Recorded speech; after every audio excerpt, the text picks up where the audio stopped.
Giant vase-like sponges, otherworldly jellyfish, segmented worms covered with bristles, and large octopuses are the newest Antarctica discovery.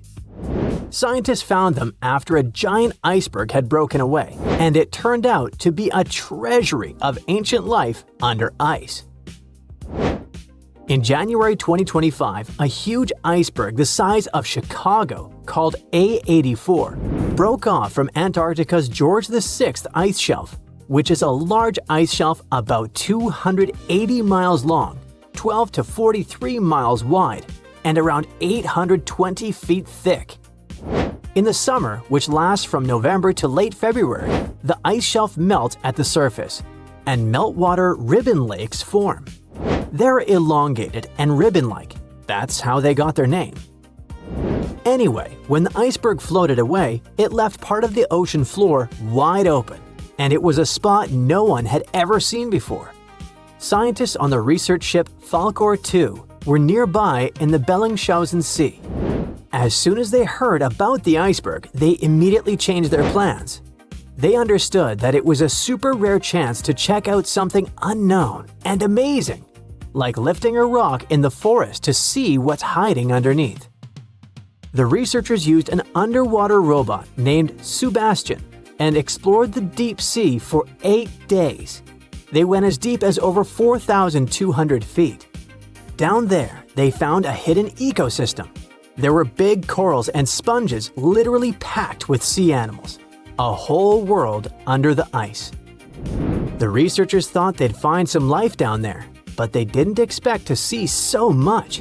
And this underwater ancient life wasn't just surviving, it had been thriving in that harsh, icy place for a really long time. Anemones that looked like fluffy little trees, sea spiders, ice fish, octopuses. The research was live streamed to scientists from all over the world, and those live streams are actually in open access. The coolest thing was that some discovered creatures seemed to be new species. Yes, there are probably new species in Antarctica in 2025, and some might only live in this region. That's because Antarctica isn't just really far away. It's been cut off from the rest of the world for millions of years. The Antarctic circumpolar current surrounds it, like a big water moat surrounding a castle.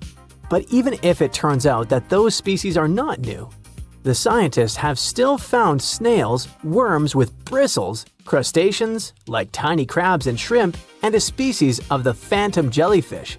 Those are super rare and look otherworldly. Their official name is too complicated, so let's just call them the giant phantom jelly. This jellyfish is huge. Its bell, the round umbrella part on top, can be more than 3 feet wide. It has 4 long arms that trail behind it. Each one as long as 33 feet, about as long as a school bus.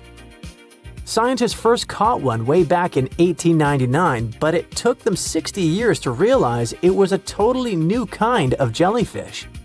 The phantom jellyfish has a see-through purplish body that looks kind of ghostly. Instead of normal jellyfish tentacles, it has these ribbon-like arms that help it catch food and pull it into its mouth right in the middle. Even though jellyfish don't have brains like we do, researchers watching the giant phantom jelly noticed something surprising. The otherworldly creature seemed to move its arms very carefully and with control, especially when swimming through tight spaces on the seafloor.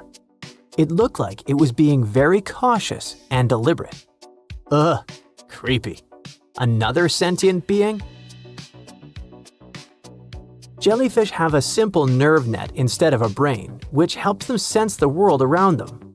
But the way this phantom jelly moved made scientists think it might be smarter or more coordinated than other jellyfish. Studying it can help scientists learn how animals without brains still manage to explore and survive in tricky places underwater. Another cool find was little worms called bristleworms. Scientists call them polychaetes. But let's stick with bristleworms because it kinda sounds fun. Lots of different kinds of them live in super cold, deep parts of the ocean. Bristleworms have bodies made of many segments, and they have tiny little bristles all along their sides. These bristles help them move around, feel what's near them, and even protect themselves from danger. One cool example is the Antarctic scale worm. It's a type of bristleworm that lives in really cold, deep waters and has shiny, golden bristles that make it look pretty fancy. During Antarctic deep-sea exploration, the team also found giant sponges shaped like vases. Usually, sponges grow very slowly. So to get that huge, they must have been growing there for a really long time, maybe even hundreds of years. Their size shows that the deep-sea animals living around them didn't just move in recently. Those sea creatures have been there for decades and managed to form thriving communities under the ice. So, it really was ancient life hiding under all that ice. And that surprised scientists a lot. In older studies, people used to drop cameras through holes in the ice or visit iceberg areas long after the ice had broken off to explore hidden ecosystems. Back then, they mostly saw bare, empty seafloor with just a few living things. But this time, the team arrived just weeks after the giant iceberg broke away, and they got to see what was hiding right underneath it. The first 9 miles behind the ice shelf can hide rich and busy ecosystems. The area is dark, cold, and hidden for ages, and still, all kinds of creatures live there. This shows that life can survive in places that seem too harsh or frozen for anything to live. On the other hand, finding all this life down there isn't super surprising. Lots of animals live in dark, cold places underwater, so it makes sense that they'd be under the ice shelf too. The ice kind of hides them and keeps them safe from anything going on above. But what's weird is how many different kinds of creatures live there, even though it used to be a really closed-off space. It actually looks a lot like the seabed in parts of Antarctica that don't have ice on top. How can that be? Usually, tiny plants called phytoplankton grow near the surface where sunlight hits. Little shrimp-like animals called krill eat those plants at night. When krill get full, they sink down and bring food and nutrients to the ocean floor. Even their waste helps feed the deep-sea creatures. But if there's a huge ice cap above, sunlight can't get through, so no plants can grow there and no krill bring food down that way. Scientists thought this would mean less food and fewer animals down there, but they found a lot of life anyway. Turns out, food and nutrients probably sneak in under the ice, carried by underwater currents, kind of like rivers flowing under the ocean. Scientists found some animals that lived a long time, so it looks like those currents, which mostly come from melting glacier water, bring enough food to keep the ecosystem healthy and full of life. No one really knows what's going to happen to all that deep-sea life now that the iceberg has floated away. Those creatures have lived under the thick ice for who knows how long, in super stable, pitch-black conditions. Obviously, they're not exactly fans of change, so losing that icy roof might totally mess with their whole setup. One of the scientists mentioned that the ice shelf the iceberg came from has been creeping backward, like 25 miles over the last 50 years. That's a part of a bigger pattern. Antarctica's ice is melting faster and faster, which pushes sea levels up around the world. That's why this Antarctica discovery matters. The team's trying to figure out not just what's happening now, but how this hidden ecosystem fits into the bigger picture. If we can understand how this place is changing over decades or even centuries, maybe we can predict what's coming next. And it's pretty amazing that breaking ice can tell us so much, right? Antarctica wasn't always a frozen wasteland.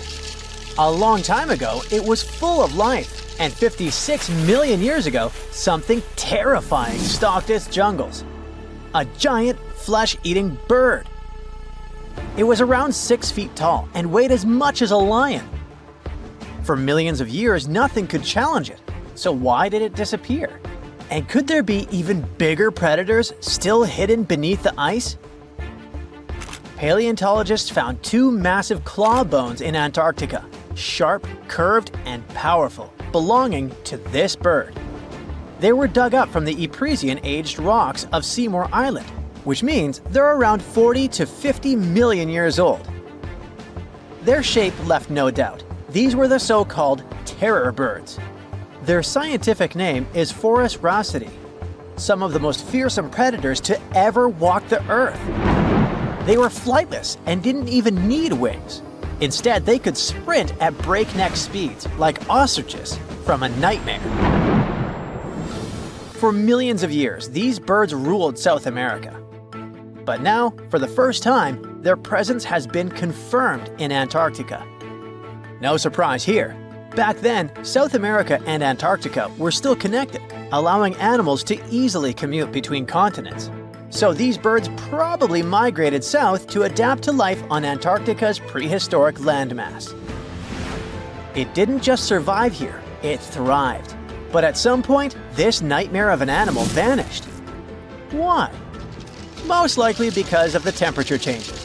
Antarctica was cooling, slowly turning into the frozen wasteland we know today. Its prey may have declined, leaving the predator without enough food. Eventually, it disappeared, leaving no descendants behind. Researchers hope that they'll find a complete skeleton eventually. They're also wondering where there might be even bigger species waiting to be discovered. Perhaps these birds evolved into a completely new Antarctic lineage. But for now, all we have are two giant, creepy claws. People often think that there are almost no animals or plants in Antarctica. But that's not true at all. Penguins waddle around, and forget the cute tiny ones. Antarctica used to have 6-foot-tall monsters. The emperor penguins are the largest penguin species alive today. They can dive over 1,800 feet deep and hold their breath for over 20 minutes. There were giant ancient penguins around 38 million years ago. They were the size of humans. Fossils show they had long, sharp beaks, making them terrifying hunters of fish and squid. The fish there are also absolutely fascinating. Forget giant squids. Colossal squids are nightmares even bigger. Some reach over 40 feet long with massive, super sharp beaks and eyes the size of dinner plates. Finally, orcas, the apex predators of the Antarctic Ocean. They hunt in packs, working together like a wolf pack of the sea to take down seals, fish, and even massive whales. There are even tiny plants like moss and algae. Antarctic hairgrass and pearlwort. They somehow survive against all odds. There are many other myths going on about Antarctica. For example, some people think that when icebergs break off from glaciers, they immediately start drifting straight into the open ocean until they melt. But the reality is way more chaotic. First, when an iceberg breaks off from a glacier or ice shelf, it has to deal with underwater obstacles. It can stay stuck on the seafloor for decades without moving. Then they get caught in powerful whirlpools and spin in place for months. One iceberg, a 23A, spent nearly 40 years frozen in place before finally breaking free, only to get caught in a swirling ocean vortex for another 8 months. After that, their paths are influenced by ocean currents, tides, winds, and even underwater topography. They don't just float freely, their movements are full of literal, unexpected twists. And speaking of glaciers, another strange rumor is that some humans can't travel more than 311 miles inland in Antarctica because of an impassable ice wall, freezing jet fuel, deadly winds, and no oxygen. But this is completely false. Antarctica has been explored by planes, vehicles, and even scientists on foot. There's an entire research station sitting at the South Pole. People live there all year long. The ice wall is real, a massive ice cliff rising above the ocean. But that isn't some secret barrier, it's an ice shelf. These are thick slabs of ice that form when glaciers slowly flow off the land and spread over the ocean. Almost 3/4 of Antarctica's coastline is made up of them, but they don't form some giant ring around the world. Antarctica is one of the most extreme places on Earth, but we've conquered its challenges, and we keep learning more about it every year. That's why every year, Millions of dollars are poured into keeping research stations running, protecting wildlife, and making sure the people who live there have everything they need. But where does all this money go? Well, Antarctica stations are basically small cities. There's electricity, heating, water purification, food storage, and medical facilities. The biggest station, McMurdo, is basically a town with over 1,000 people in summer. It has everything from a fire station to a gym. The South Pole Station is super deep inland, so it's one of the hardest places to supply. Getting food and fuel there requires airplanes flying thousands of miles in extreme cold. But the internet loves a good mystery. When Google Maps revealed what looked like a massive doorway in Antarctica, conspiracy theorists went wild. People joked about everything from Bigfoot's vacation home to a secret base, or even a Star Trek spaceship hangar hidden in the ice. But there's a way simpler and less exciting explanation. It's actually a grounded iceberg, a chunk of ice that got stuck in shallow water and is now slowly melting. As ice moves across the landscape, it flows around bumps and obstacles, creating odd shapes. The process of melting, breaking apart, and refreezing can carve ice into unexpected forms. Antarctica also has incredibly strong downward-blowing winds that sculpt ice into dramatic formations over time. No secret doorway, unfortunately. And speaking of doors, for years, Ushuaia, Argentina, has been called the gateway to Antarctica. The last stop before the icy continent. The place where expeditions begin. But there's another option. Punta Arenas, Chile. Let's compare them. Ushuaia is closer to Antarctica. It's the top departure point for tourists going on cruises. But no regular flights to Antarctica. No major scientific bases operating from here. It's basically controlled by the military, which refuses to allow private flights, only commercially operated ships. Yes, Punta Arenas is further from Antarctica, but 22 countries and global organizations use it as their main base. There are regular flights to Antarctica happening there every year. Private airlines can actually operate here, making it the real air connection to Antarctica. Ushuaia may have the best location physically, but Punta Arenas actually runs the show. Argentina made a huge error in picking its Antarctic airbase. Instead of setting up a simple, accessible base at sea level, they built Marambio Base, very high on rough terrain, completely impossible to reach by land. Everything has to be flown in by helicopter, making operations slow, expensive, and frustrating. For 50 years, Argentina stubbornly stuck to this bad decision, while Chile set up efficient, well-planned bases that the world now uses. If things don't change, Ushuaia will be nothing more than a tourist stop. But what's terrifying is that Antarctica seems to be returning to its past. It's supposed to be the coldest place on Earth, but something shocking happened just recently. For the first time in recorded history, temperatures in Antarctica broke 68 degrees Fahrenheit. This continent is buried under miles of ice. Usually, temperatures there can drop to minus 112 degrees.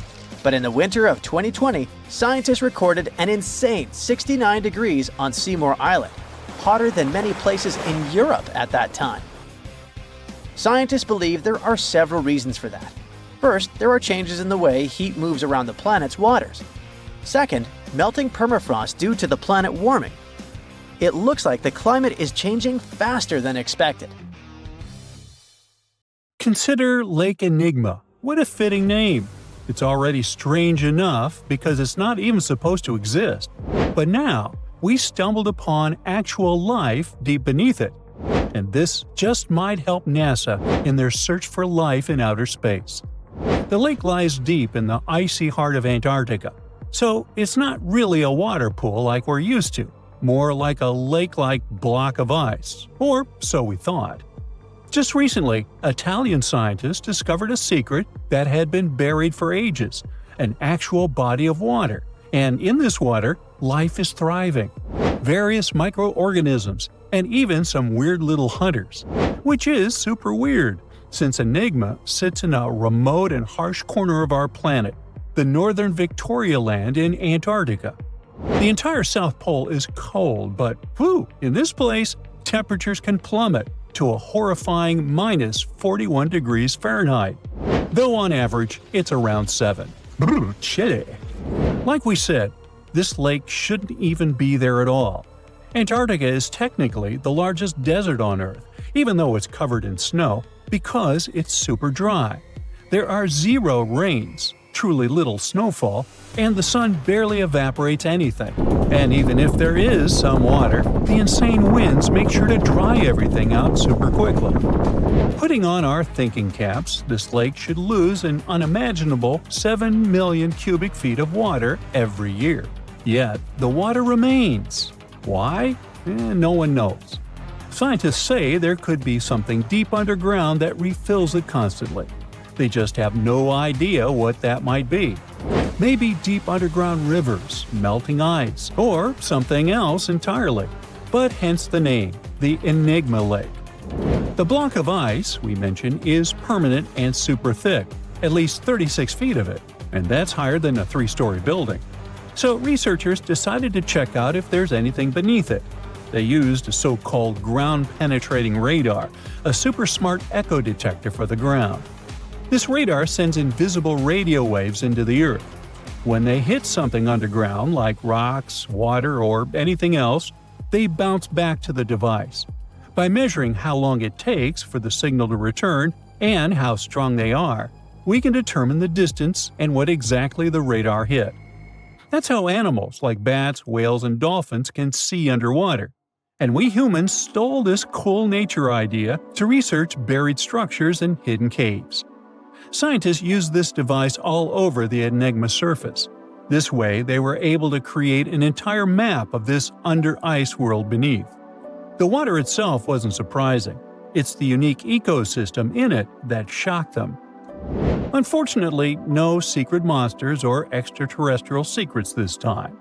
But there are microorganisms there that may not exist anywhere else on Earth. Somehow, these creatures have managed to survive in complete isolation and extreme cold. It's not that we don't know these microorganisms, we've met them before, just not exactly like this. There are a couple groups hanging out down there. The first one is Bacteroidota. They love breaking down complex molecules, especially in your stomach, and help digest tough plant fibers. They mostly hang out inside us, but in the outside world, we might occasionally find them in soils and oceans. Then Actinobacteriota, genius chemists among bacteria. They decompose organic materials and help the soil get healthier. They're also famous for producing antibiotics, so we owe a lot of our medicine to them. The third one is Pseudomonadota. These guys weren't a surprise. They're crazy adaptable. They can thrive pretty much anywhere, from soil to water to the human body. Some of them are good, helping plants grow and in nutrient cycles, but others can be opportunistic pathogens. Bad guys. But what is actually a surprise is that Lake Enigma has tons of passibacteria. They're ultra-small even for microorganisms and can barely do anything themselves. So they prefer to live in symbiosis or be little parasites, relying on their hosts for nutrients and other necessities. All these little chompers might be ancient. They could be remnants of a time before the lake froze over completely, which is hundreds of thousands of years ago. It's simply weird to encounter these bacteria in the Enigma Lake, especially the little parasites. Paticibacteria usually love low-oxygen environments, but this lake is very oxygen-rich, not even mentioning an almost 40 feet of ice above. So all this means that even though we know who these guys are, this specific species might be new to us. They could have evolved with some unique adaptations and abilities using the lake's unusual chemistry. They probably rely on a super simple and delicate food web. Some of the microorganisms produce energy from light, well, whatever light gets down there, or the lake's chemicals. The symbiosis guys most likely survive by living on or inside their neighbors. Yep, these microscopic creatures hunt each other. Nope, things can't be peaceful even in a place like that. If we find out what their secret to survival is, we might learn more about chemistry, medicine, and even extraterrestrial life. Because if life can endure such extreme conditions, then it can probably appear pretty much anywhere, including our closest neighbors, Europa or Enceladus, the moons of Jupiter and Saturn. They definitely hide oceans beneath their frozen surfaces, and now there's a very high chance there might be some life there. Antarctica must be the closest thing we have to extraterrestrial exploration before we actually land on other planets. It's full of hidden mysteries and surprising creatures. Even outside of Lake Enigma, the South Pole harbors life. Just take the McMurdo Dry Valleys, which are often referred to as Earthly Mars. These are among the most mysterious and extreme places on our planet. They're stretching across Victoria Land in Antarctica, and this is one of the driest places on Earth. Makes sense if you remember the name. Surprisingly, unlike other parts of the South Pole, this land is almost entirely devoid of snow and ice, just lots of super cold ground. There might even be some sand dunes nestled here and there between the rugged mountains. The ground is mostly covered in loose gravel, scattered with ancient rocks made of granite, and something interesting called gneiss, just spelled differently. It's the type of rock that's been through a lot, literally. It's usually born when granite and sedimentary rocks have to endure insane pressure or horrifying heat for a while, a process called metamorphism. These conditions are so intense that they literally rearrange the minerals into layers. That's why gneiss has such beautiful foliated looks. It's the planet's version of baking a layered cake. It's amazing because this place is almost exactly the way it was millions of years ago. These valleys are frozen in time, and they give us a little glimpse into Earth's distant past. And that includes life. Once again, local winds are absolutely terrifying gusts of cold air racing downhill, and they evaporate snow faster than it can even melt. So, logically, you shouldn't find much water here, not even mentioning life. But somehow, you can still stumble across frozen lakes and saline ponds in the dry valleys. And local life stretches all reason and our understanding of biology. It exists inside the rocks themselves. Microorganisms are hidden in slightly moist cracks and crevices. Deep inside, there's endolithic bacteria. These guys are super chill. Instead of moving around like other microorganisms, they always stay put inside their little rocky homes. How do they survive? Through photosynthesis. Just like plants, they take teeny tiny parts of light that gets in crevices and acts like little solar panels, getting energy from the sun. Meanwhile, in another place, beneath the Taylor Glacier, there's bacteria that literally doesn't eat anything. Not comfort, not sunlight, not even oxygen. These guys rely on a diet of dusty rocks and sulfur to fuel their weird metabolisms. By breaking down sulfur and iron, they get energy to sustain themselves. This way, they easily survive in deep seas at sub-freezing temperatures, completely cut off from sunlight, oxygen, and the world itself. This place is fascinating for both its life and the lack of it. In some parts of the valleys, like University Valley, yes, that's what it's called, the permafrost is so harsh that no microbes were found at all. This might be one of the only places on Earth where life appears to be completely absent, a quite scary idea. Anyway, now scientists are thinking about learning more about Lake Enigma and drilling this Mars-like environment, exactly for that reason, to see how we could get samples from Mars in the future. The whole internet is buzzing about an unusual discovery on Google Maps in Antarctica. Southeast of Japan's Showa Station, someone noticed a giant door standing out in the icy landscape. Some call it Bigfoot's vacation home, or a shuttle from Star Trek. Others say it's a blown-off Boeing door that somehow ended up in the snow. Scientists have a way less exciting explanation. It looks like the so-called doorway is actually part of fast sea ice. It floats near the coast where the water is shallow and islands are scattered around. This spot could simply be an iceberg that got stuck and is slowly melting right where it is. you can see other icebergs nearby in the same area. Ice flowing around a solid underwater rock could have formed a natural pattern. The ice is pretty thin here, and because of the rocks underneath, the ice forms unique shapes. Geologists add that the mysterious find is just a rocky ridge sticking up because the ice level has dropped a bit. The top of it is the ridge, and the sides are two snow tails, long streaks of snow shaped by the wind. These snow tails show which direction the wind usually blows in this area. The previous mysterious Google Maps find in Antarctica was a pyramid that turned out to be a mountain. You can easily find it if you scroll all the way to the Ellsworth Mountains.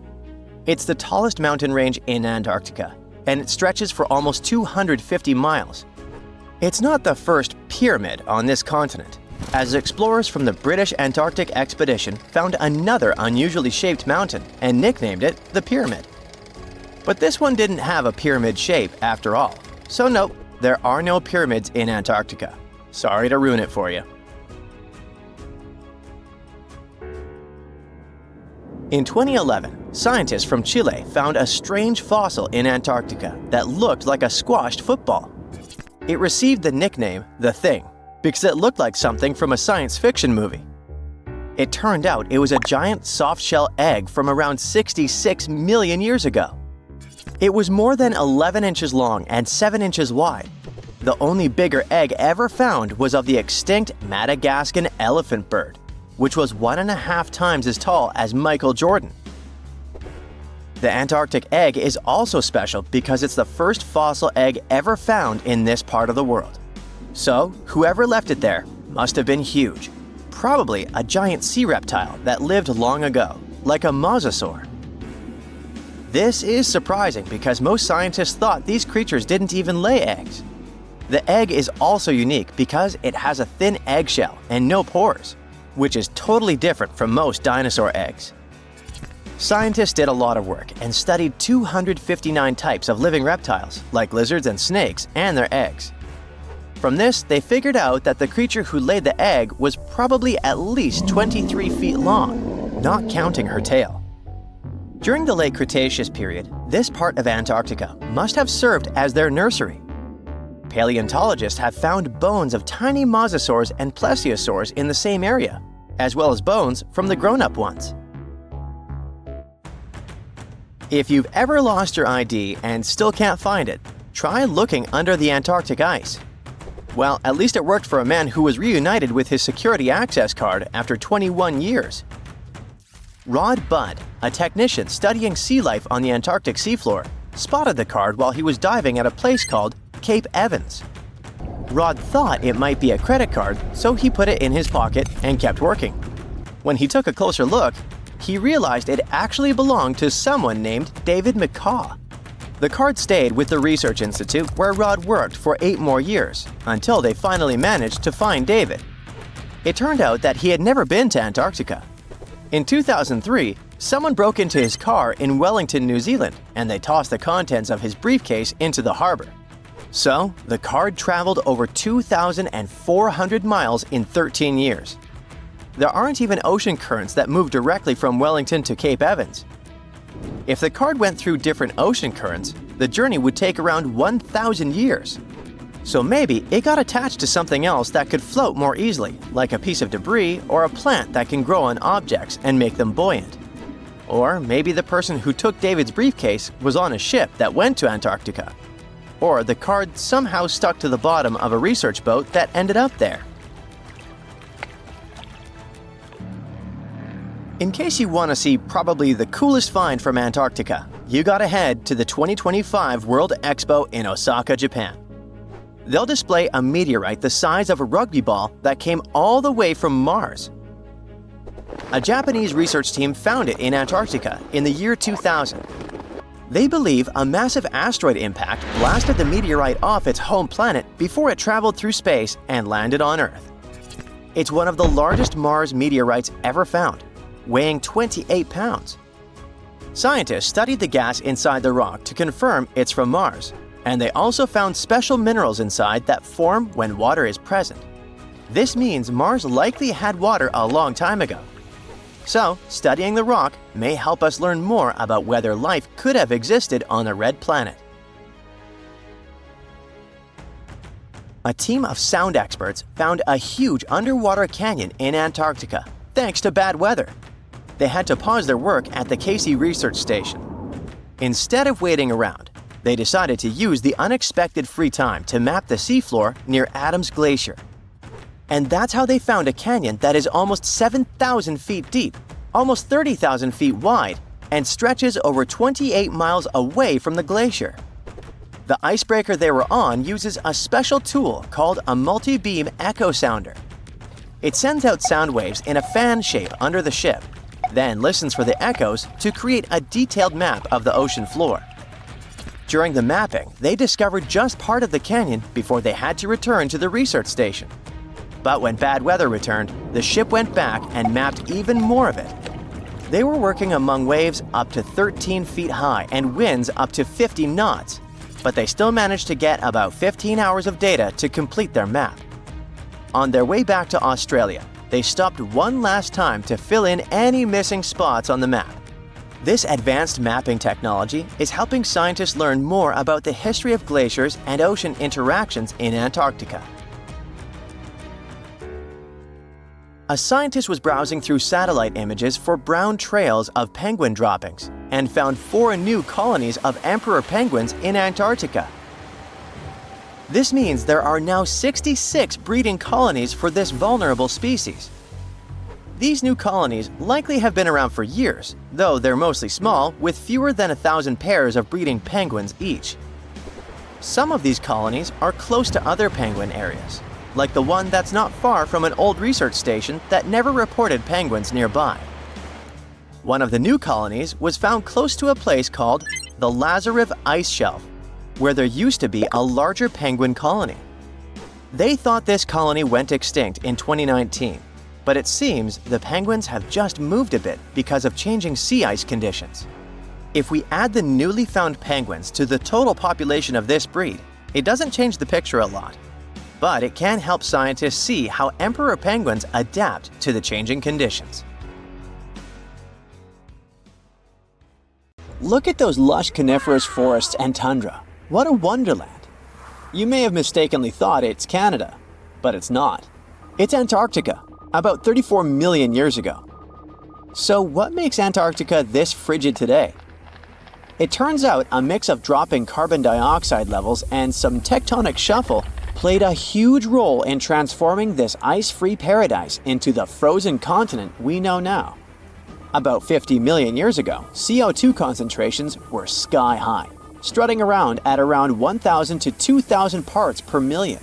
But as those levels tumbled down, global temps started to drop, paving the way for the mighty ice sheets that later took over Antarctica.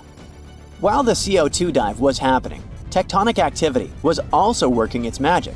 The big split between South America and Antarctica opened up the Drake Passage, which created the Antarctic Circumpolar Current. This powerful current acted like a bouncer, keeping warm air and ocean currents from crashing the Antarctic party, and helping keep things rather frosty. If you mix up Australia and Antarctica, you're not that wrong. These two continents used to be one. If you mix up Austria and Australia, it's much worse. By the way, don't fall for the internet myths and memes. There's no help desk in Austria specifically for people who intended to fly to Australia. Now, look at this magnificent Australian pink beach. It's precious, and not in a figurative sense.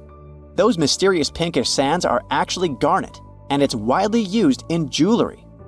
Geologists studied those sands and came to the conclusion that the garnet contained there is older than local mountains. That doesn't make sense, right? In fact, it does. You see, Australia didn't used to be this very detached continent as it is now. Many millions of years ago, Australia and Antarctica were part of the supercontinent Gondwana, and glacial erosion released the garnet, which eventually made its way to the beach. These sands formed when South Australia was flat and chill, long before the mountains appeared. Most garnet gets washed away, but this batch has a rich history, tracing back to glacial rocks in the Transantarctic Mountains. So this pink sand comes from an ancient mountain range hidden under Antarctic ice. Not only does Antarctica ice hide gems like garnet, if you look harder, you might find entire buildings. Sounds insane, but this is exactly what a British explorer did. His name is Chris Brown, and he uncovered an entire building beneath the ice. He was traveling to the pole of inaccessibility, and it all started with a bummer. Chris and his son had their plane broken. Suddenly, they spotted a lone bust peeking out of the snow. This place was an old meteorological station. Despite freezing conditions, Chris and his son Micah had a blast exploring. Chris is on a mission to conquer all 7 earthbound poles of inaccessibility and has tackled 5 so far. I guess you already know that Antarctica is the largest desert on Earth, much larger than the Sahara or the Gobi. Still, despite being the driest continent on Earth, it boasts a seriously weird waterfall. Nestled in the mesmerizing McMurdo Dry Valleys, it's 5 stories tall and looks like it's gushing blood. It's even called Blood Falls. It may look outlandish and even frightening, but its nature can be easily explained. The water that creates this crimson cascade was once a salty lake, but over time, it became sealed off from the outside world when glaciers formed on top of it. Now, this ancient water hanging out 1,300 feet below the surface has cranked up its salt levels to 3 times saltier than the ocean. This salt water is also loaded with iron and gets 0 oxygen or sunlight. When the iron-rich water trickles through a crack in the glacier and meets the air, it rusts up, turning dark red. You may have mistakenly heard that no bug species belongs to Antarctica, but it's not exactly true, because there's this tiny Antarctic midge living there. Plus, there are some spiders too. Those aren't your average spiders hanging out in the darkest corners of your apartment. Those are critters lurking in the chilly darkness of the Antarctic ocean floor. These little marine creepers are actually arthropods and can stretch around 20 inches across. As if that wasn't bizarre enough, they also breathe through little holes in their legs. Quick question. What's the color that you associate most with Antarctica? I'm sure it's white. That's my association too. However, Antarctica may look like a slice of watermelon. That colorful snow comes courtesy of a tough little algae called Chlamydomonas nivalis. When things start to warm up during the Antarctic summer, these little guys release their vibrant red and green spores, painting the snow in wild and funky colors. But it's best to steer clear because that snow is not just a pretty sight. It's also toxic and definitely not edible. Searching for fossils is always a blast, but when you're in one of the most remote spots on the planet, it gets even more exciting. A diverse team of scientists recently hit the mother lode, pulling in over a ton of fossils from ancient marine life, dinosaurs, and birds from the late Cretaceous period, about 71 million years ago. Their adventure kicked off with a flight to South America, followed by a 5-day trek through the infamous Drake Passage. Upon reaching Antarctica, they set up camp using helicopters and inflatable boats. You might be thinking, why dig in Antarctica with all that ice? Well, it turns out there are places where rocks pop up, depending on the season. The team went to James Ross Island, located in the Antarctic Peninsula, and they went there during February and March. And that's one of the few parts of Antarctica where in summer, rocks are exposed, and those rocks can come from the age of dinosaurs. The expedition was a success, as they discovered over a ton of remarkable finds. Next up, the fossils will head to Chile before making their way to Pittsburgh's Carnegie Museum of Natural History.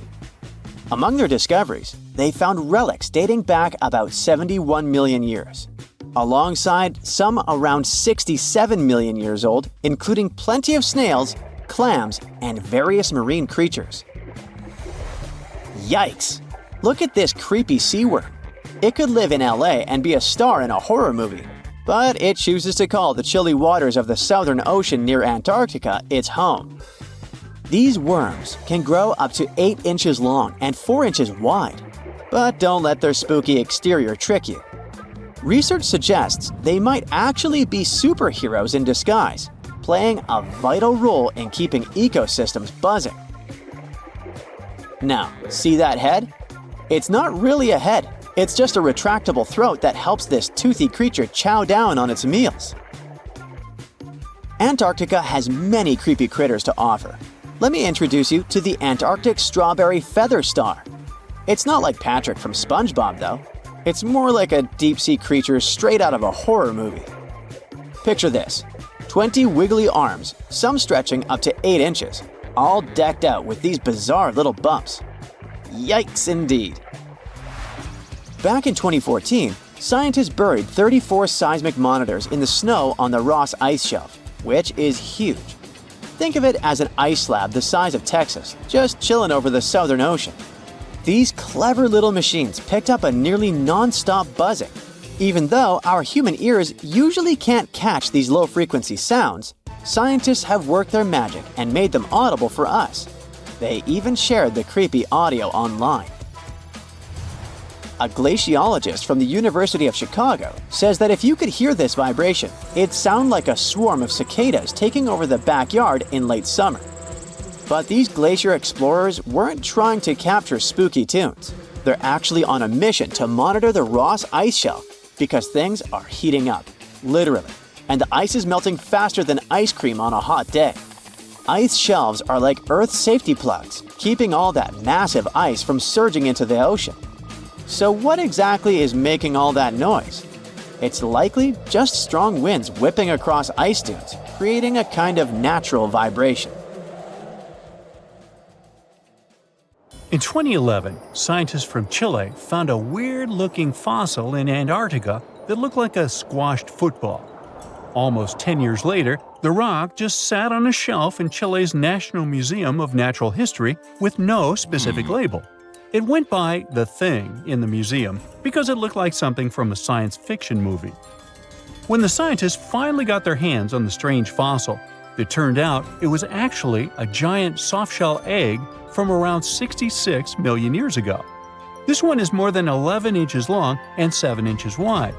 A regular chicken egg is just 2.5 inches long, and an ostrich egg is almost 6 inches long for comparison.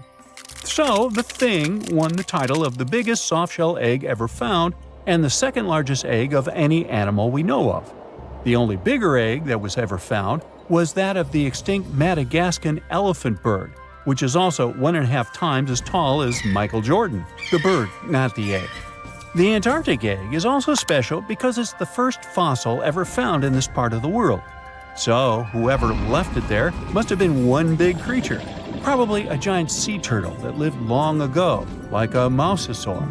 This is surprising because most scientists thought these creatures didn't even lay eggs, so this discovery could change what we know about them.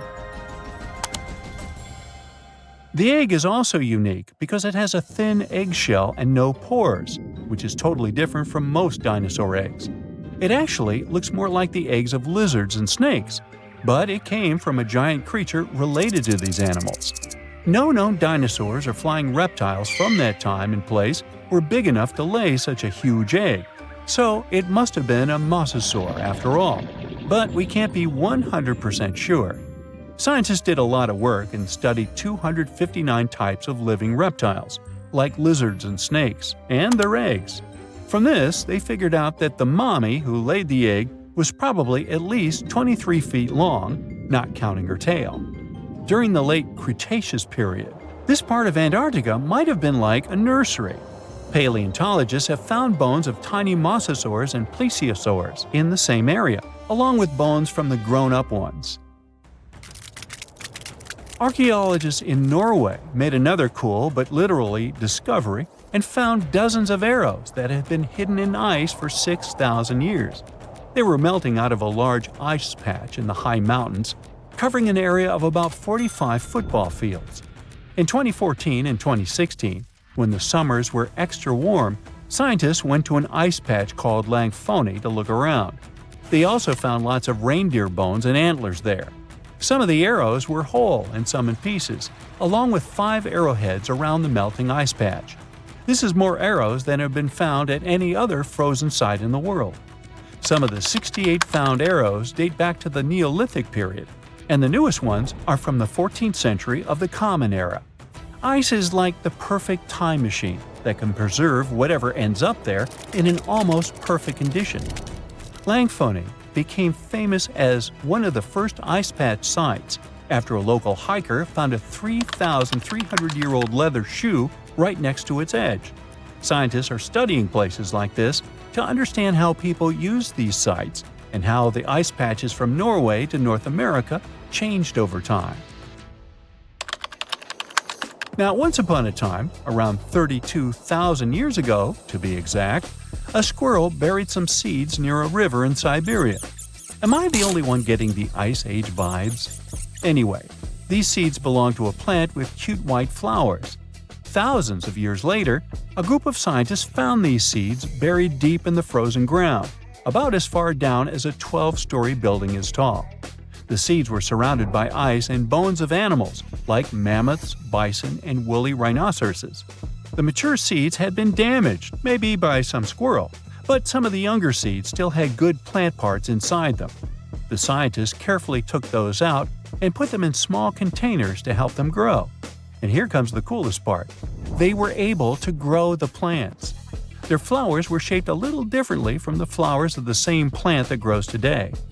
After a year, the Ice Age plant even made new seeds.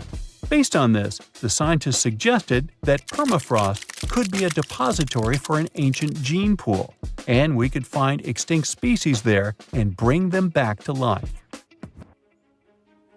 Scientists on an icebreaker in Antarctica were looking for whales but found something way more unusual. The camera behind the ship, which is as heavy as a car, detected 16 million ice fish nests on the floor of the Weddell Sea. The nests were located about every 10 inches in all directions and covered an area of 93 square miles, which is slightly bigger than the whole of Washington, D.C. The colony even had a distinct border, which was a line in the sand. The scientists were in the area because they were studying a special spot in the ocean where the water was a little warmer than the water around it. In this warmer water, they found tiny animals called zooplankton near the top. When the young ice fish hatch, they swim up to this area to eat the zooplankton before going back down to the seafloor to grow up and have their own offspring. Since there was so much food, it made sense to see ice fish in this warm water. But they didn't expect to find such a huge number of ice fish nests, much more than anyone had ever seen before. New Zealand's Antarctic Heritage Fund found some old photo negatives in a hut in Antarctica. They turned out to be unique images from the Ross Sea Party. It was a famous failed expedition led by Ernest Shackleton. He wanted to become the first person to cross Antarctica by land, from the Weddell Sea to the Ross Sea, passing through the South Pole. But things went wrong when their ship, the Aurora, was blown out to sea. They had to use the hut from another explorer, Captain Robert Falcon Scott. His goal was to be the first person to reach the North Pole, but sadly, he didn't succeed either. The negatives were made of cellulose nitrate and were found stuck together in the small box. The Trust took the negatives back to New Zealand, where they carefully separated them and discovered 22 hidden images.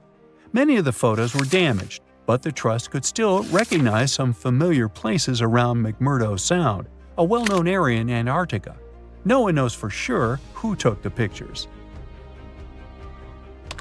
In December 2021, some scientists noticed a strange mark on the Larsen Ice Shelf, a giant sheet of ice off the eastern coast of Antarctica. They thought it might be a river flowing under the ice, so they drilled down over 1,600 feet to check it out. They expected to find water, but they didn't expect to see that the water was full of fast-moving creatures called amphipods. The scientists also found that the water in the underground river had unusual layers of currents moving in different directions, which they still don't fully understand. Another surprising thing happened during their research. On December 20th of the same year, a volcano erupted far away in Tonga, and the pressure waves from the eruption were detected all the way down in the ice river in Antarctica. It shows how everything on our planet is connected, even in the most distant places.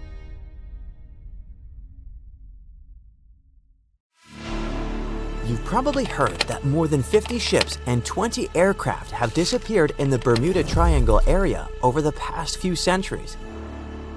But do you know how many disappearances have occurred in the Alaska Triangle area since the 1970s? 20,000.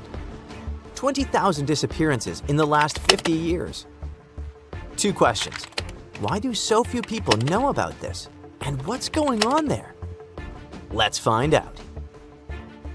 The Alaska Triangle is an area that includes Anchorage, Juneau, and Utqiagvik. It's covered with lakes, forests, and of course, snow.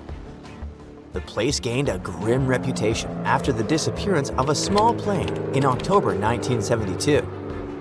The pilot was Don Jones, and the passengers were U.S. House Majority Leader Thomas Hale Boggs Sr., Alaska Congressman Nick Begich, and his assistant. In short, there were big shots from the country's leadership. They flew out from Anchorage to Juneau and just disappeared into thin air. No plane debris, no messages from the pilot, no information at all. The plane just vanished. The search over a vast area lasted for several thousand hours to find the traces of the 4 missing people and the plane. A large team of rescuers, researchers, and specialists couldn't find even a small clue. From that moment on, the popularity of the Alaska Triangle began to grow. It turned out that the mysterious disappearance of the plane was just the tip of the iceberg. Even more planes and tourists disappeared in the area. The number was huge. Dozens, hundreds, thousands, and tens of thousands. Since 1988, more than 16,000 people have disappeared here. But what's the reason for these mysterious disappearances? There are plausible and logical theories. There are some fantastic ones, and there are some very creepy ones that are better not to listen to before going to bed. Do you know what makes this place different from others where people disappear? There are too many mysterious circumstances here. For example, in the Bermuda Triangle, ships disappear because of large waves, bad weather, and magnetic storms. No one knows for sure, but all of these disappearances seem quite logical. A ship sails to a place known for its storms and bad weather. It will be terrible and sad if it disappears, but it won't be a surprise. Let's take climbers or travelers who go to conquer snowy peaks or vast canyons. Bad weather, dangerous landscapes, and wild animals make such trips quite risky. So yes, unfortunately, people also disappear in such areas. The situation in the Alaska Triangle is different. Yeah, there have been bear attacks or falls into mountain crevices here, but people have also disappeared in safe conditions. One man disappeared without a trace from a large liner sailing through the cold territory. Another one just vanished from the top of a mountain in a touristy area filled with a lot of people. What happened to them? No one knows. Among thousands of mysteries, some cases have been solved. For example, scientists have managed to solve the mystery of the disappearance of Frank Southerden. A 25-year-old New Yorker went hunting in Alaska in the 1970s and never returned. Despite the search operations, no trace of this man was found. But then, almost 20 years later, near one of the rivers in northeastern Alaska, someone found a skull. In 2022, scientists conducted a DNA analysis of the find and confirmed that the skull belonged to the missing New Yorker.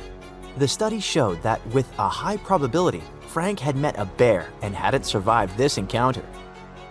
This is just one solved mystery, but how about thousands of others? Tens of thousands of miles of coastline, more than 3 million lakes, cold, strong winds with snowfall, a large number of bears, crevices in rocks, and many other factors can be the reason for missing people. But maybe there's something else, something that makes people go crazy, hallucinate, get lost, and panic. And these are energy vortexes. There's no scientific evidence that such a strange phenomenon really occurs in the Alaska Triangle, but the theory looks pretty true. So, this is a massive invisible energy that moves clockwise or counterclockwise in the form of a vortex. These spirals can be energetic, magnetic, or electromagnetic. But what are they doing? Magnetic anomalies can disrupt the operation of the compass and other navigation instruments, and people can experience dizziness, disorientation, and even hallucination. According to the theory, people's behavior changes depending on the direction of the vortex. If it swirls up clockwise, then it has a positive effect on a person. People experience calmness, concentration, and a desire to create. Negative vortices do the opposite. They swirl counterclockwise and cause health problems. Bad mood, nightmares, depression, confusion, and malfunctions of electrical appliances. If the vortex theory turns out to be true, then there will be fewer questions about the Alaska Triangle. And while some believe that this place is associated with magnetic activity, others are sure that the Alaska Triangle attracts extraterrestrials. According to them, spaceships from other planets abduct people. This version is too far-fetched and stereotypical, so let's not dwell on it. Among all this majestic wilderness, vast forests, lakes, and rivers, there's something that stands out in the overall landscape. There is a scenic area in Alaska called Gakona, and it hides HAARP, the High-Frequency Active Auroral Research Program. It's a large research center that consists of hundreds of antennas that transmit radio signals to the ionosphere. The ionosphere is a layer of the planet's atmosphere where radio waves are exposed to solar radiation and other cosmic stuff. It all sounds rather complicated and incomprehensible. But when a mysterious high-tech station appears in the middle of a nature reserve where people disappear, many new theories pop up. Some believe that HAARP is capable of changing the weather, disabling satellites, and controlling people's minds. But would someone conduct experiments in such a place? And what's the point of this? In short, the HAARP version doesn't seem very realistic. Experienced travelers are sure that the main danger in the Alaska Triangle is Alaska itself, with all its harsh weather conditions. Others believe that secret experimental laboratories, energy anomalies, and visitors from other planets are to blame. But how about hearing the opinion of those who call this place home? Native tribes of Alaska have several sinister versions for you. Some people tell each other the legend of the mysterious Alaskan hairy man. It can imitate the voices of women and children to lure fishers and hunters into a trap. Imagine that a traveler passes through a forest and hears a woman's cry for help. "I'm stuck here, someone get me out, please." Of course, the guy runs to help. He gets to the place, but instead of a woman, he sees a big, hairy creature. The traveler's scream rings through the forest. Another legend tells us about the Keelut, a scary, dangerous monster that looks like a black, bald dog. It stalks people at night and does it stealthily, unnoticeably. Legends say that the Keelut leaves no footprints in the snow, so hunters are unaware of its pursuit. You don't hear the sound of crunching snow, but you certainly feel that there's something sinister behind you that wishes you harm. Ugh, it's scary. In the forests, mountains, and fields, you can meet the Alaskan hairy man and the Keelut. And in lakes and rivers, something scarier awaits you.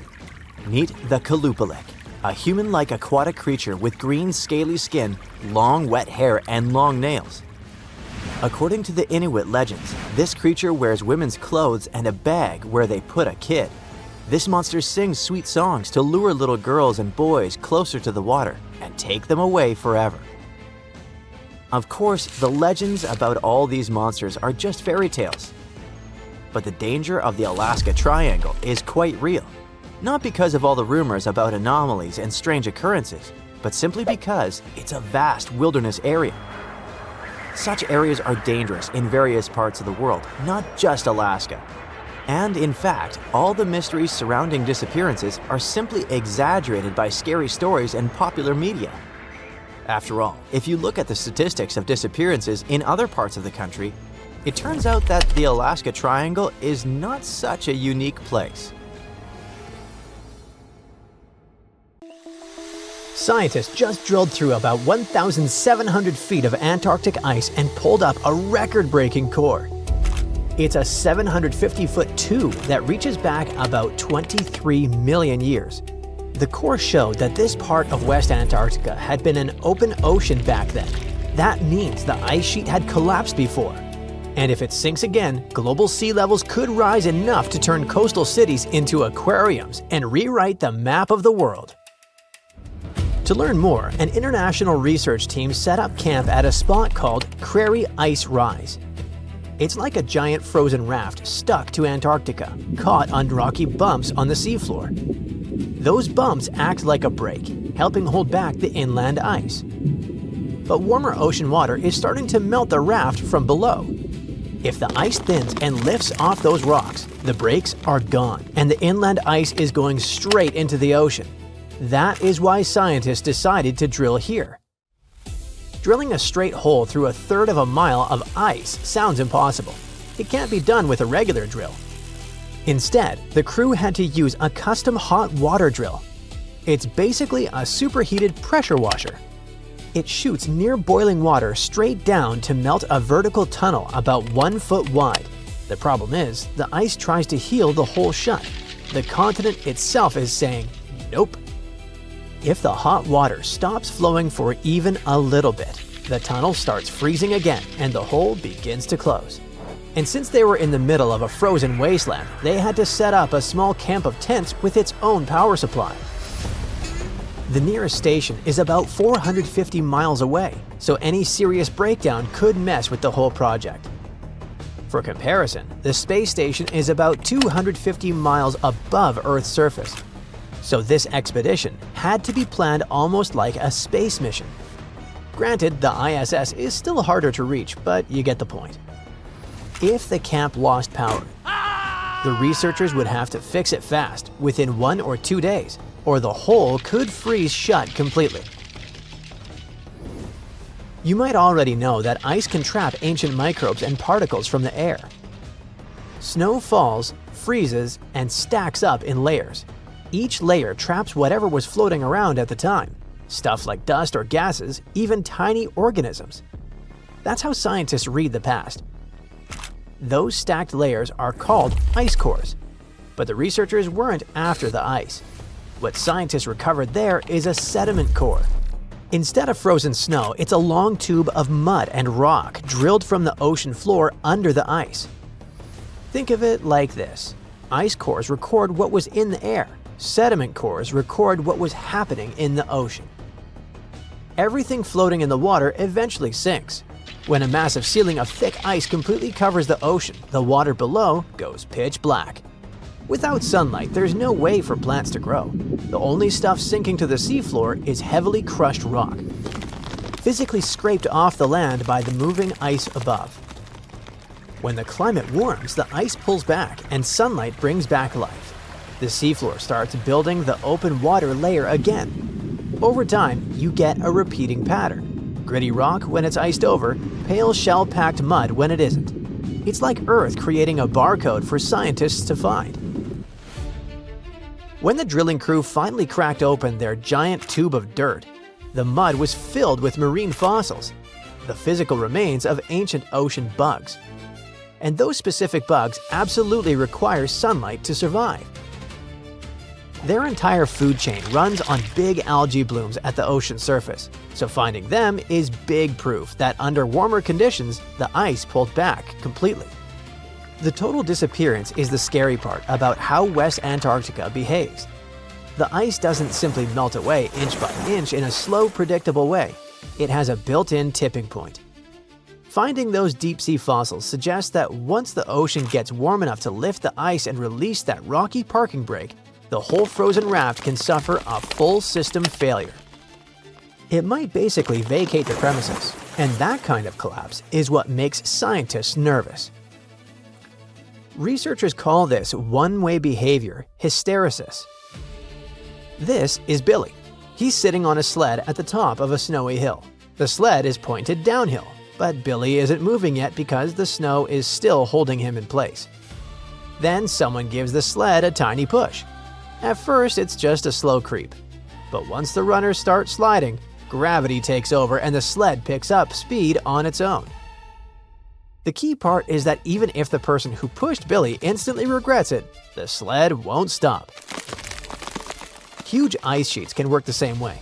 Push the planet past a certain temperature line and the retreat can keep going on its own. Even if temperatures drop again centuries later, the melting doesn't automatically slam on the brakes. So scientists are trying to figure out how much warmer it has to get for West Antarctica to enter that locked-in mode. One estimate says the danger zone starts at about 3.6 degrees Fahrenheit above the global average temperature in the mid-1800s. They still can't say that's the exact flip point or give a clean countdown. That's what this core is meant to help confirm. But the ice isn't only getting hit from the outside by warmer water. Parts of Antarctica get heat from below too. Near the Ross Ice Shelf sits Ross Island, and on it, an active volcano. It's called Mount Erebus. It rises about 12,400 feet above sea level, and it's the southernmost active volcano on Earth. But the cool part is that inside its summit crater is a persistent lava lake, an actual glowing pool of molten rock that's been churning for decades. That's not normal. Only a handful of volcanoes on Earth maintain long-lived lava lakes. Erebus does it while surrounded by one of the coldest environments on the planet. Antarctica can be brutally cold at the surface, but Mount Erebus is powered by heat from deep inside the Earth. That heat doesn't care if the air above is negative 40 degrees Fahrenheit. Magma rises because it's hot and buoyant. As long as fresh magma keeps feeding the crater and gas keeps escaping, the lava lake can stay molten. Erebus also creates something you rarely see elsewhere: ice towers built by a volcano. Hot gases escape through cracks, hitting the freezing air and instantly solidify into tall, hollow chimneys of ice. Some of the caves inside those towers can be surprisingly warm compared to the outside air, creating strange little pockets where microbial life can survive in the dark. Another cool thing about this region is the miles of subglacial lakes. Some are the size of small cities. Pressure helps keep them liquid and heat from below keeps them from freezing. A bunch of them connect through hidden channels, so they fill and drain like an underground plumbing system. Satellites can even catch the ice above rising and falling as the water moves. Erebus matters because it proves West Antarctica can get heat from below.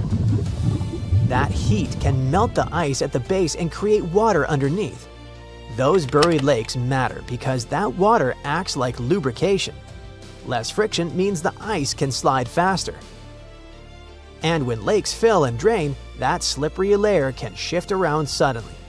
When grip and support both weaken at the same time, that sled doesn't need much of a push. There's no doomsday clock on the wall counting down to some dramatic end of the world. Even if West Antarctica starts sliding into the ocean, it wouldn't happen overnight. Coastlines would shift inch by inch, one storm at a time, with decades in between. Cities wouldn't vanish with a single wave. We'd have to do a lot of redesigning and moving. And centuries from now, if parts of today's coastline sit underwater, future divers might swim past the tops of skyscrapers the way we dive through ancient shipwrecks. Divers have found something incredible in a Florida sinkhole, and it was... Stop, we need to leave a warning here. You're about to hear some pretty unusual scientific information. This knowledge will make you the smarty pants in your friend group. But there's also a risk that they'll look at you as a nerd. So perhaps it would be better for you to keep this knowledge a secret. In any case, it won't be superfluous. So, you know that scientists divide the history of our planet not only by time periods, but also by which animals lived at a certain time. For example, 2,000 years ago, Earth was inhabited by the blobfish, and scientists call this time the blobfish period. It's a joke, there's never been such a period, but you get the gist. The period between about 419.2 million and 358.9 million years ago is called the Devonian period, or the Age of Fish. Do you know why? Because the first fish began to appear on the planet. The Paleogene is the period of large mammals. The famous Jurassic period marks the appearance of giant dinosaurs, which we often see in the movies. Even now, we live in a certain period called the Quaternary period. It began about 2.6 million years ago and continues to this day. This is the time of humans and modern animals. So the next time somebody asks you what time it is, you can just answer, it's the Quaternary period. In short, the names of these periods depend more on what creatures inhabit the planet. The longest period is the Precambrian period, or Age of Early Life, the time when life on the planet started to form. Soft-bodied worms and jellyfish swam in the ocean, while microorganisms lived on land. This period occupies almost 90% of the Earth's total geological time. It started about 4.5 billion years ago and ended 540 million years ago. Oh, it's still a video about divers, don't forget. We'll get back to them soon. Considering all these periods, do you know which one is of the most poorly studied? A period about which scientists know almost nothing, especially about the animals that lived at that time. This is the Irvingtonian North American land mammal age. It lasted from about 1.6 million to 250,000 years ago. Scientists have very few fossils that belong to this time, but recently, everything has changed. In the USA, there's the Steinhatchee River, which stretches for several tens of miles in the area of Big Bend, Florida. And just 500,000 years ago, there was a sinkhole instead of the river. This is a hole in the ground that forms when water dissolves the upper rock. This rock is often limestone. Sinkholes appear in places with a lot of precipitation. Sometimes these pits can be invisible. They look like ordinary ground, but the soil in them is loose and can easily collapse. If you accidentally get into a sinkhole, people will hear your screams and help you. But in the distant past, about 500,000 years ago, when animals got there, they couldn't get out of the pit, so it became their grave. After many, many years, a river appeared here, and then several fossil collectors decided to check out this place and discovered a real paleontological treasure in it. They plunged into the river and reached the bottom. There, in the murky water, they saw horse teeth sticking out of the sediment. It'd be pretty scary to find for many of us, but for these guys, it was the jackpot. After the teeth, they found a hoof shaft and the skull of an unusual animal. At that moment, the collectors realized they had made a major discovery. Over the years, the sinkhole at this place had been filled with sedimentary rocks. Then, the river compacted all this mass, which made it possible to keep everything inside the sinkhole in good condition. Many animals got trapped in this pit 500,000 years ago, and only now have people managed to get them out. More precisely, what's left of them. Divers have found more than 500 fossils belonging to ancient animals, including unknown species. They got well-preserved bones of ancient horses, giant armadillos, sloths, and a new species of tapir. The Florida Museum examined the remains and determined that they belonged to the poorly studied Irvingtonian North American land mammal age. Most of all, scientists were struck by two finds in this collection. The first was the remains of a giant armadillo-like creature, and the second was the skull of an ancient tapir. In case you didn't know, this is a very cute pig-like mammal that has a short trunk like an elephant. Divers in Florida found the remains of a distant ancestor of this animal, which may be a new unknown species. Most of the fossils in this sinkhole belong to early Caballine horses, a subgroup that includes modern domestic horses. The remains of horses are so well preserved that scientists have seen signs of wear on their teeth. This will allow experts to understand the diet of these ancient creatures. We often hear news about people finding the remains of ancient animals or dinosaurs in caves, ravines, or at the bottom of lakes. But imagine if they found such remains in a museum. It all started in the early 2000s, north of the Florida border in southwest Georgia. there was a mine where workers mined clay. One day, they found the remains of some ancient animals and gave them to the Florida Museum of Natural History. There, these remains lay in storage, waiting in the wings. And then one day, some guy started sorting them out and noticed a mysterious vertebra of an unknown animal. This little grab caught the guy's attention, so he returned to it over and over again. He studied it, trying to figure out what species the bone belonged to. One day, he realized the bone belonged to an unknown extinct lizard species that looked like a tegu. You've probably seen these predatory creatures that looked like monitor lizards. So, the age of the bone was about 15 to 17 million years old. Let's wrap up our video with something weird. You see this piece of amber-colored stone with stripes? Or is it not the stone? It looks like an ancient seashell. So right now, you're looking at the oldest fossil in history. It's a stromatolite, and its age is, you won't believe it. Make a guess. 100 million years? 500 million years? 1 billion? No. This fossil is about 3.4 billion years old. It represents one of the earliest forms of life on Earth. No, not the stone itself. Stromatolite is just a playground. The early form of life here is these thin strips. They're called cyanobacteria, tiny single-celled creatures. Okay, what about the remains of something bigger? Some ancient animals, for example? Meet the trilobites. They lived here during the Cambrian period, which began about 500 million years ago. This is the time when many invertebrates and fish began to appear.